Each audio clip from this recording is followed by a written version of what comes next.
नमस्कार, जीजी education point में मैं गार्गी गुप्ता आप सभी का स्वागत करती हूँ। आज हम यूजीसी नेट के विषय में बात करने नहीं आए हैं, क्योंकि यूजीसी नेट की आंसर की तो आ ही गई है और हार्डली आंसर की आने के 15-20 दिन के अंदर रिज़ल्ट भी आ जाता है। और आंसर की देखकर बच्चे अपना अनुमान तो लगा ही सकते हैं कि वो क्वालिफ़ाई कर पाएंगे या नहीं। तो मैं यही कहूँगी कि जो बच्चे क्वालिफ़ाई कर रहे हैं वो तो अच्छी बात है, पर जो बच्चे 1-2 नंबर से या कुछ ज़्यादा नंबर से रह रहे हैं तो वो अपनी तैयारी शुरू कर चुके होंगे या कर भी देंगे। लेकिन आज की जो वार्ता है हमारी, वो उत्तर प्रदेश शिक्षा सेवा आयोग ने जो नया नोटिस निकाला है उससे रिलेटेड है। इसमें इन्होंने अगले 6 महीने का जो कैलेंडर दिया है उसके अकॉर्डिंग जो एग्ज़ाम्स हैं उनकी बात हम आज यहाँ पर करेंगे। ये आपने सबने देख ही लिया होगा नोटिस, तो एक बार और हम इसमें नज़र मार लेते हैं ज़रा। इसमें जो 4 अहम परीक्षाओं की बात की गई है उसमें पहली परीक्षा सहायक आचार्य की परीक्षा है जो अप्रैल में होगी, 18 और 19 अप्रैल 2026 को। प्रवक्ता पीजीटी की परीक्षा होने वाली है आपकी 9 मई और 10 मई को। सहायक अध्यापक टीजीटी परीक्षा 3 जून और 4 जून 2026 को होने वाली है। वहीं यूपी टीईटी की परीक्षा जो है वो 2, 3 और 4 जुलाई को होने वाली है। जीजी एजुकेशन पॉइंट में क्योंकि हम एजुकेशन से रिलेटेड सभी टॉपिक्स को कवर करते हैं, तो इस समय हम यहाँ पर पीजीटी एजुकेशन की प्रिपरेशन करेंगे जिसकी परीक्षा 9 और 10 मई को होने वाली है। देखिए, ये वीडियो मैं 25 जनवरी को डाल रही हूँ और 10 मई या फिर 9 मई को भी ये पेपर हो सकता है, तो लगभग 105 दिन के करीब हमारे पास इस समय है। यहाँ पर हम डे 1 से लेके डे 105 तक की जो क्लासेस है वो करेंगे। इसमें हम जितना भी सिलेबस कवर कर पाते हैं उसको करेंगे। जो थोड़ी सी एनालिसिस है वो मैंने की हुई है इसमें, तो हमें कैसे पढ़ना है या क्या करना है इसको हम देखेंगे आज। तो यूपी पीजीटी एजुकेशन के सिलेबस में जो इम्पोर्टेंट टॉपिक्स हैं उसमें शिक्षण विधियाँ आ जाती हैं, मूल्यांकन तकनीकी, शैक्षिक मनोविज्ञान, एनईपी 2020, आईसीटी, समावेशी शिक्षा और शैक्षिक नीतियाँ जो हैं वे तो इम्पॉर्टेंट हैं। इसके अलावा देखिए, शिक्षण अधिगम प्रक्रियाएं हैं, इसमें शिक्षण मॉडल्स हैं ग्लेसर का, ब्रूनर का, ये दोनों मॉडल इम्पॉर्टेंट हैं। शैक्षिक मनोविज्ञान में पावलव, स्किनर, पियाजे और वाइगोत्स्की हैं। मूल्यांकन है, एनईपी है और आरटीई है। इसके अलावा समावेशी शिक्षा, आईसीटी, शैक्षिक प्रबंध, अनुसंधान विधियाँ आदि आते हैं। अच्छा, हाई वेटेज के जो हमारे टॉपिक हैं उसमें शैक्षिक मनोविज्ञान में ये जो पावलव, स्किनर, पियाजे हैं, इसमें हमारा 25 से 30% क्वेश्चन हमारे इसमें कवर होते हैं। जो हमारा क्वेश्चन पेपर है उसका जो 125 क्वेश्चन आते हैं पीजीटी एजुकेशन में, तो उसका 30% के करीब क्वेश्चन जो हैं हम इन टॉपिक से, जो साइकोलॉजी के टॉपिक हैं, इनसे कवर कर सकते हैं। जैसे इसमें जो प्रेरणा के सिद्धांत हैं, अधिगम के लर्निंग की जो थ्योरीज़ हैं मनोविज्ञान में, या फिर शिक्षण अधिगम के मॉडल्स जो हैं जैसे ग्लेजर, ब्रूनर आदि मॉडल हैं, इससे हम 20% करीब कवर कर सकते हैं। और जो नीतियाँ हैं जैसे एनईपी 2020 है, आरटी है, समावेशी शिक्षा है, इससे हम 15 से 20% तक के प्रश्न जो हैं हम इससे हल कर सकते हैं। अच्छा, मध्यम वेटेज के जो टॉपिक्स हैं उनमें आईसीटी को भी ले सकते हैं। आईसीटी है, मूल्यांकन तकनीकी है, शैक्षिक प्रबंध है और अनुसंधान की जो विधियां हैं उनको भी ले सकते हैं। इससे थोड़ा सा कम क्वेश्चन आते हैं, जैसे 10 से 15% क्वेश्चन ही हम इससे लेते हैं। या स्टैटिक से ले लीजिए, इससे भी 10 से 15% क्वेश्चन आते हैं। तो इस तरह से हमने जो टॉपिक्स यहाँ पर चुने हैं उसमें 108 टॉपिक मैंने यहाँ चुने हैं, प्लस जो सब टॉपिक्स हैं वो चुने हैं। टॉपिक से रिलेटेड कुछ टिप्स मैं आपको इसमें बताऊंगी।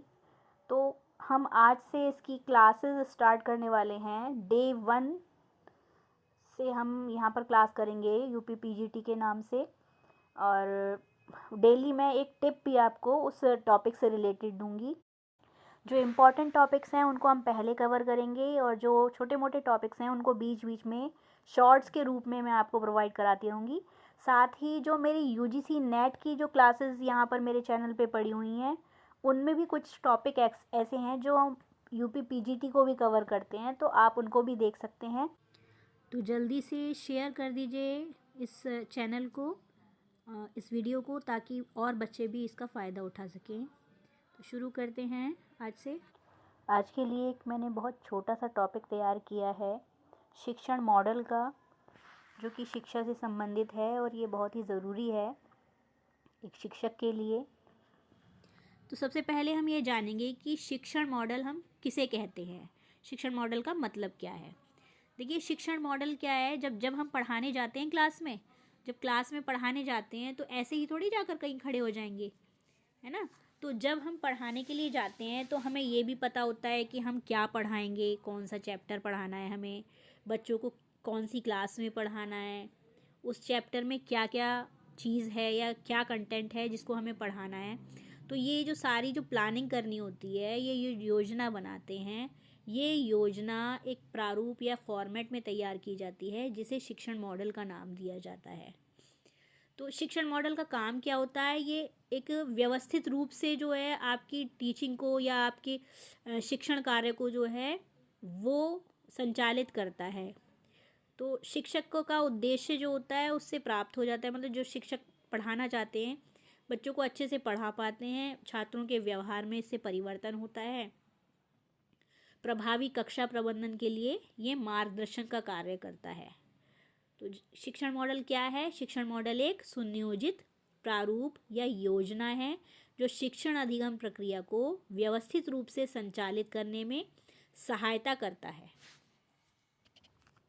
तो शिक्षण मॉडल की विशेषता होती है कि योजनाओं पर आधारित होता है।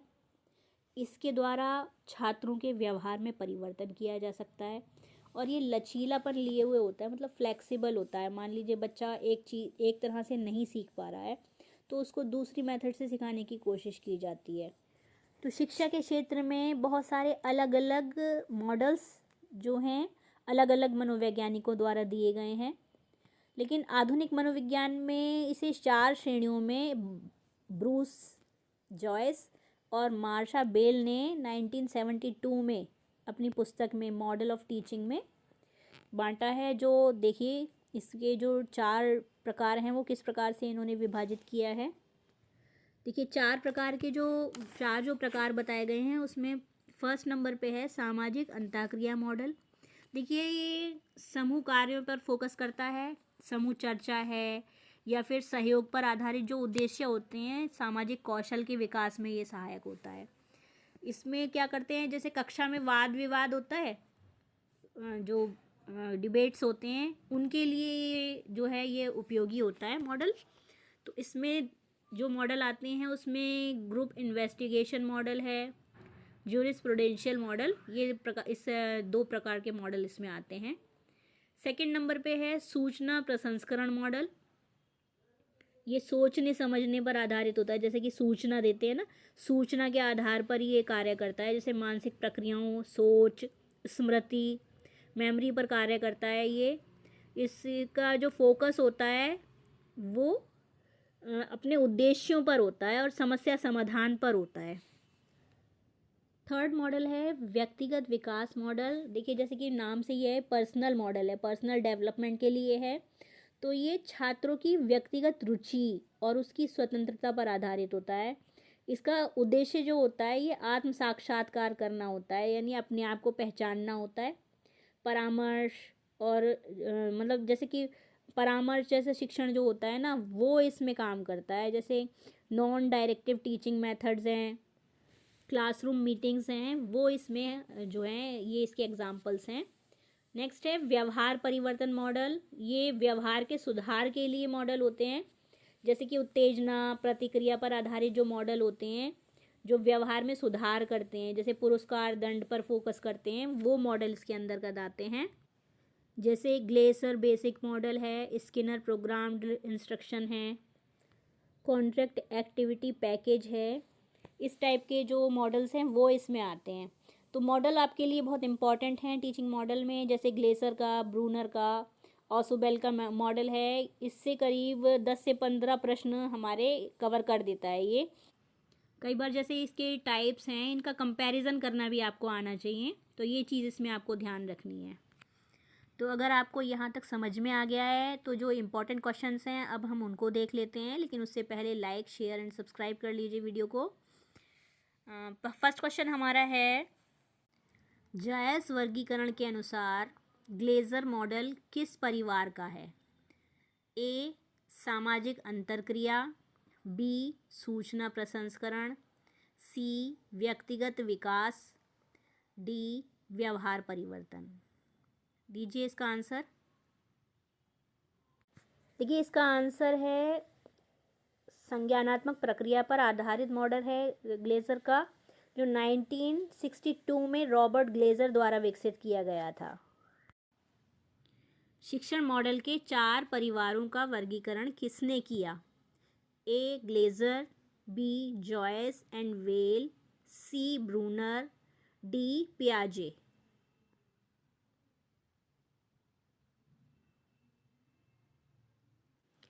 देखिए 1972 में मॉडल ऑफ टीचिंग पुस्तक में इसे 4 भागों में या 4 प्रकारों में वर्गीकृत किया गया था। ये जो बुक थी ये ब्रूस जॉयस और मार्शा वेल द्वारा लिखी गई थी। तो इसका आंसर ऑप्शन नंबर बी होगा। जॉयस के अनुसार दैनल का ग्रुप इन्वेस्टिगेशन मॉडल किस परिवार में आएगा? ए सूचना प्रसंस्करण, बी सामाजिक अंतरक्रिया, सी व्यवहार परिवर्तन या डी व्यक्तिगत विकास।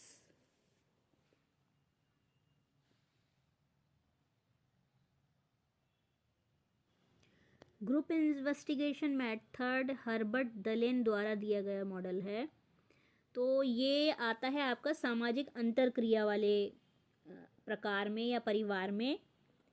ये सामाजिक वास्तविकता का निर्माण करता है मॉडल। इसकी जो फोकस है वो जिज्ञासा पर, सहयोग पर आधारित है। तो यहाँ पर आंसर होगा बी। अगला क्वेश्चन है, जायस वर्गीकरण में कितने मुख्य परिवार हैं? 3, 5, 4 या 6? तो इसमें हमारा आंसर होगा ऑप्शन नंबर सी। यहाँ पर 4 परिवार या 4 भागों में इसको क्लासिफाइड किया गया है। सूचना प्रसंस्करण, सामाजिक, व्यक्तिगत और व्यवहारात्मक। ऑप्शन नंबर सी इसमें हमारा आंसर है। थैंक यू यहाँ तक देखने के लिए। वीडियो पसंद आई हो, समझ में आया हो तो लाइक शेयर एंड सब्सक्राइब कीजिएगा और अपने मित्रों को या दोस्तों को भी बताइए, या जो भी पीजीटी एग्ज़ाम देने वाले हैं बच्चे उनको और आपकी नॉलेज में हैं तो उनको आप मेरा चैनल शेयर कीजिए। मिलते हैं नेक्स्ट क्लास में जल्दी ही। Thank you. Thanks for watching.